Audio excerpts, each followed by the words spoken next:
আজকের রেসিপি দুধকচু দিয়ে মুগ ডাল। প্রথমে একটি প্যানে ১ কাপ মুগ ডাল নিয়েছি। এবার মুগ ডালটাকে ভালো করে ভেজে নিতে হবে। খুব ভালো করে ভেজে নেব যাতে মুগ ডালটা কাঁচা অবস্থায় না থাকে।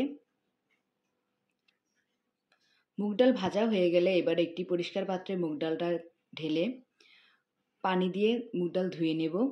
এবার পরিষ্কার করে রাখা ভাজা মুগ ডাল একটি প্যানে নিয়ে নেব আর দিয়ে দেব পরিমাণ মতো পানি।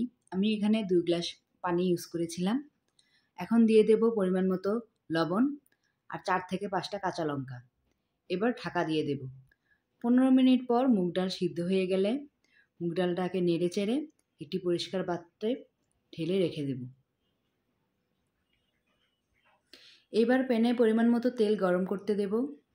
তেল গরম হয়ে গেলে শুকনো মরিচ, একটা তেজপাতা আর গোটা জিরা, গোটা মৌরি আর গোটা মেথি ফোড়ন হিসেবে ব্যবহার করব। মশলাগুলো হালকা ভাজা হয়ে গেলে এবার মুগ ডালের জন্য আগে থেকে সিদ্ধ করে রাখা দুধকচু দিয়ে হালকা ভেজে নিতে হবে। এখন দিয়ে দেব সিদ্ধ করে রাখা মুগ ডাল, হলুদ গুঁড়ো, ১ চামচ জিরা গুঁড়ো দিয়ে খুব ভালো করে নেড়ে চেড়ে দিতে হবে। এবার কিছুক্ষণ অপেক্ষা করব।